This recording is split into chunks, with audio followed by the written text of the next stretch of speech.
We're going to start at the top with your number 1 overall pick. Yeah, not a lot of surprise here with the number 1 overall pick. When you look at the Cleveland Browns, Myles Garrett, this seems like the obvious choice. Premier position right behind quarterback. You go pass rusher. He is a premier talent. He, to me, is a no-brainer number 1 pick. Speed, power, he can bring all that to the table. He's got double-digit sack potential as a rookie in Cleveland. Yeah, the guy is just dripping with intangibles. So now we'll move along, DJ, to the number 2 overall pick, and it has the 49ers taking Solomon Thomas from Stanford. Why Thomas, DJ? Yeah, Thomas, you talk about someone that's very explosive. Obviously, John Lynch, the general manager there, has the Stanford connections. He doesn't have to travel very far to go from Stanford to San Francisco. But they need pass rush. They need some explosive guys. They've drafted big kind of clogging defensive linemen from Oregon the last couple years. New defense now. They want to attack. Solomon Thomas lets them do that. Absolutely. How about that 3rd overall pick when it comes to Mock 4.0? You have the Bears taking OSU corner Marshawn Lattimore. Why this guy? Yeah, the Bears, I think this comes down to 3 secondary players. You got the 2 safeties. You got Malik Hooker, Jamal Adams, but then you've also got the premier corner in the draft, and that's Lattimore. To me, they end up going with Lattimore here, who could be a number 1 corner at the next level, and they can circle back for a safety because it is so deep in this class. Yeah. And one of the remaining rounds here, they can address that need. All right, speaking of addressing, let's address. So for more on your top 3, let's bring in Bucky Brooks and NFL.com draft analyst Lance Zierlein. Now, Lance, give us your thoughts on DJ's top 3 of Garrett, Thomas, and Lattimore. First of all, I love the Jodeci reference to start the show off. Amazing. Number 2, let's get right to it. I love Garrett there. You already know about that. That's not going to be anything that's debatable. Marshawn Lattimore at 3. I'm a big fan of that. It's a huge need for the Bears, and I'm a big fan of Marshawn Lattimore. But it's number 2, Solomon Thomas, that gets me excited. And I'll tell you why. DJ mentioned those Oregon guys, those big, long tackles inside. Solomon Thomas is different. Solomon Thomas gives you the ability to play outside. He could stand up as an outside rusher. He could play inside a 3 technique. He can play a base defensive end. Basically, he can fit a 3-4, a 4-3, any hybrid front you want, and this guy's got motor for days. Love Solomon Thomas, number 2 at San Francisco. What do you think, Bucky? You know, I agree. I think the first 2 picks are kind of no-brainers when you think about Myles Garrett and then Solomon Thomas.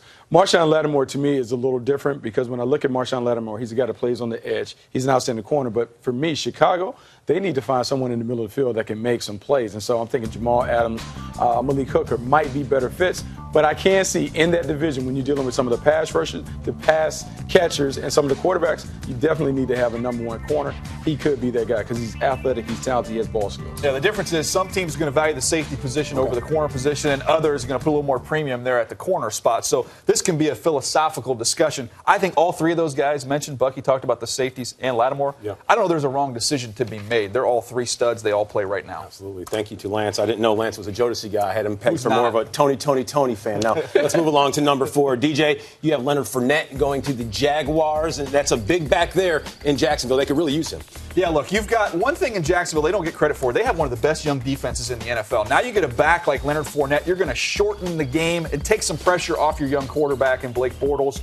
I think it makes a lot of sense for this football team. Absolutely. Now let's take a look at the top 8 picks. Of course, you have Myles Garrett, as we discussed, going to Cleveland, Solomon Thomas, and Marshawn Lattimore following suit. But then things start to get shaken up just a little bit more as you go 6 through 8, and you see Christian McCaffrey right there. You have him going to Carolina. Let's talk more about Christian McCaffrey with our Super Bowl winning GM, Charlie Casserly. Now, Chuck, is that too high for the Stanford standout? What do you think? It is for me. I think this guy's a talented player. But I don't see him as a full-time guy, as a running back, because I think his lower body build isn't built for a full-time running back. I think he needs to be in a zone scheme. Carolina runs a power scheme. I think this guy is talented as far as spreading him out and doing multiple things with him, line him at wide receiver, the slot, coming out of the backfield, and catching the football. At 8, I'd want a guy that I know could be a full-time guy. That's my question. Does he have the durability in the lower body to do that? Yeah, look, Charlie, one of the things I'm looking at there is I'm looking at Cam Newton and his injury. You need to take some pressure off of him. I think you can do that with McCaffrey, not only out of the backfield. You can use him in the slot, get him some touches that way. 7 games, over 30 carries. They used him up pretty good in that Stanford system. So he's a little over 200 pounds. He's not a big guy, but durability is not a big a concern for me. Just the way he was used in college, I think he'd be able to handle a little bit more load than a traditional 200-pound back would. I think their move, all the talk coming out of Carolina, is their move to a more of a traditional power scheme, meaning more two-back, more under center. I just don't know if I want to put Christian McCaffrey as the dot back in that I formation and have him come downhill 25 to 30 times. I think he's a talented player. I think he can do a lot of things out of the slot and catching the ball out the backfield. However, I think what Carolina needs, they need a whammer. They need a grinder. They need a big physical back. That's kind of what the identity of the Panthers, what they want to be. I just don't know if Christian McCaffrey can give them that as a smaller, undersized back. And with the 9th pick, the Cincinnati Bengals, they select Alabama's Jonathan Allen. Daniel James Jeremiah, please explain yourself. Yeah, look, we had a situation a couple years ago. Leonard Williams slid down the board. The Jets got a real steal with him. I think you see a similar situation here. Jonathan Allen slides down. You have the Bengals who need to get younger up front. Man, what a value pick here at number 9 with Jonathan Allen. Absolutely. And speaking of number 9, let's go 9 through 16. And DJ, I have a great idea. How about you give us a little bit of a breakdown?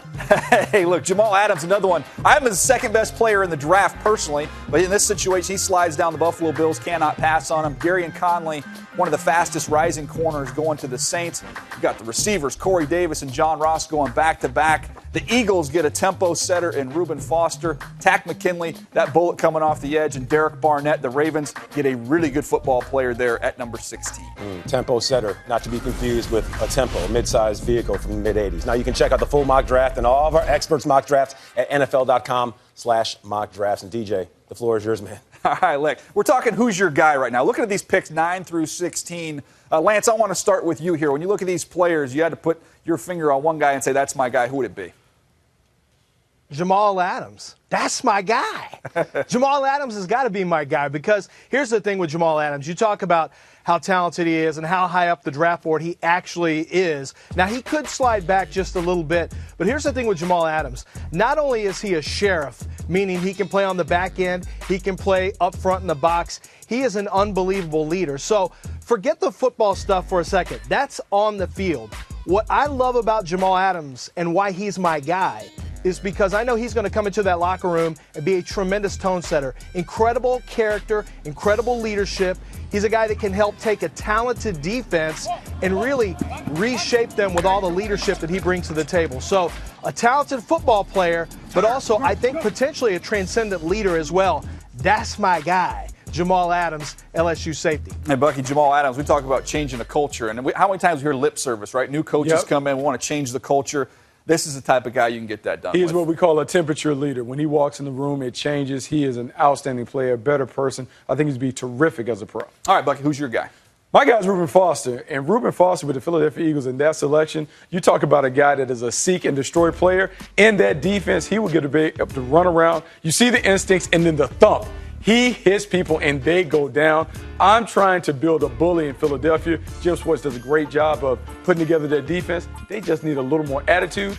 He has attitude and buckets. Yeah, he's one of my favorite players to watch in this class because you just see splatter shots in each and every game that you watch. The range, the speed, that's impressive, but it's the explosiveness he has as a hitter that really stands out. All right, I got to pick one here. Okay, I'm going to go Takk McKinley from UCLA. You want somebody that plays with what I call maniacal effort. You're going to love what Takk McKinley brings to the table. Guy was a big-time 100-meter champ coming out of high school, so you know he's got that speed, but he never stops. You see this sack right here against BYU. It just kind of shows you he never gives up on a play. And Bucky, we think, and when you talk about pass rushers, the most underrated aspect is effort. Absolutely. Effort, hustle, and chase. He never gives up. Relentless attitude and approach.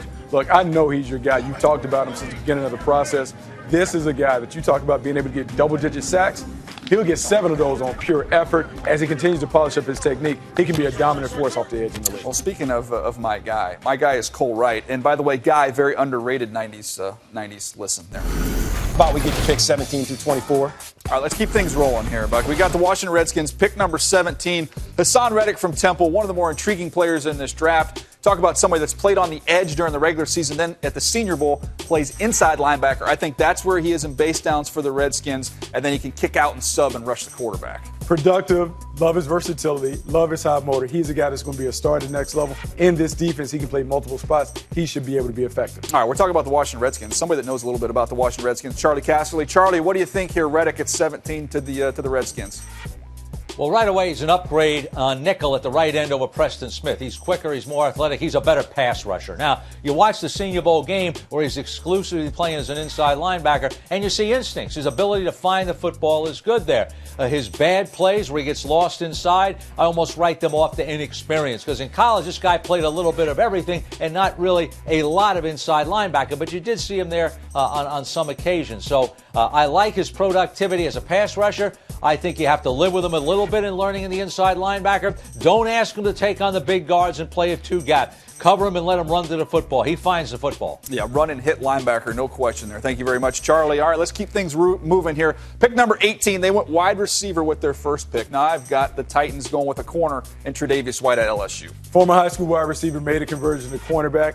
High instincts, high IQ. He's going to be a good player for the Titans. All right, Tampa could go to the secondary, but here I got them going offensive line. Cam Robinson from Alabama.